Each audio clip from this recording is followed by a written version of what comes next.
जय श्री राम, सीताराम। आज गौ माता की कृपा ऐसी, जो कि जिसके जीवन में गौ माता के आशीर्वाद हो जाते उसको सर्वस्व मिलता है। गोमये वस्ते लक्ष्मी। जितने भी देवी देवता है गौ माता के अंदर विद्यमान है, विराजमान है। गौ लक्ष्मी मैया पीछे रह गई और लक्ष्मी मैया ने कहा कि गौ माता हमको भी आप अपने अंदर स्थान दो। गौ माता ने कहा कि सब अब कहीं जगह खाली नहीं है। लक्ष्मी मैया गिड़गिड़ाने लगी, नहीं, आप इतनी पवित्र हो कि मैं आपके अंदर स्थान पाना चाहती हूँ। तो गौ माता ने कहा कि मेरे गोबर में आपका स्थान है। और लक्ष्मी मैया ने कहा कि बोले मुझे कहीं भी पर, लेकिन वहीं दे दो आपको। और जब से जाकर लक्ष्मी मैया गौ माता के गोबर में जाकर विद्यमान हो गई। इसलिए गौ माता से जिस व्यक्ति को जो कुछ चाहिए वो सर्वस्व मिलता है। अगर किसी को पिंपल्स हो जाए, 1000 क्रीम लगा लो, 1000 कुछ साबुन लगा लो, कुछ नहीं होगा। गौ माता के देसी गाय का गोबर लेकर स्नान से पहले 15 मिनट उसको लेकर ऐसे करके मसाज करो उसको और छोड़ दो। 15 मिनट बाद में मुंह को बिना साबुन से धोइए। आपको 15 दिन में ही आपके मुंह पर जो फुड़िया और फुंसियां उसमें आराम लगेगा। ये तो आयुर्वेद देखता।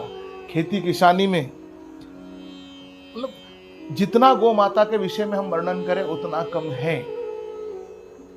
गौ माता की कृपा जिसके ऊपर हो जाती है, राजा दिलीप के यहाँ की जगह नंदनी गाय की उन्होंने सेवा करी और फिर नंदनी गाय की कृपा से उनके यहाँ संतान प्राप्ति हुई।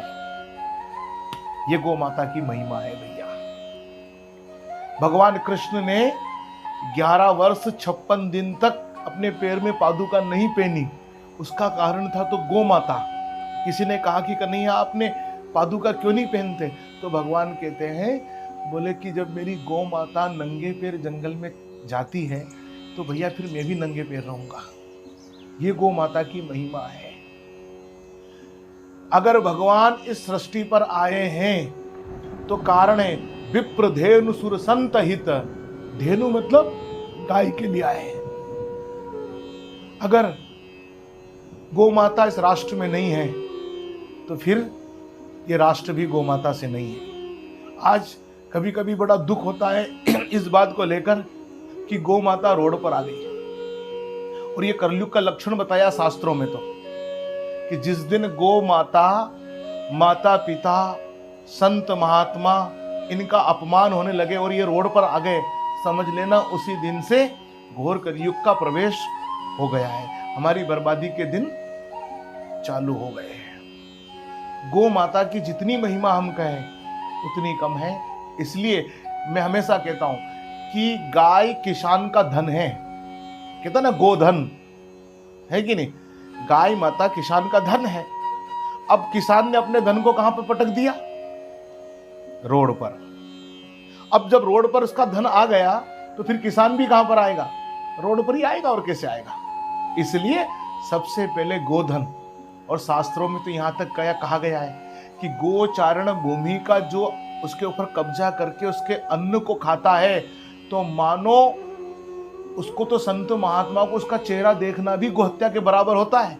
पर लेकिन किसी ने उसके घर का, जिसने गोचारण भूमि को कब्जा करके उसका अन्न उसके घर में जाता है और उसके घर का अन्न खा लिया तो उसको 100 गाय नृत्य करने का उसको पाप लगता है।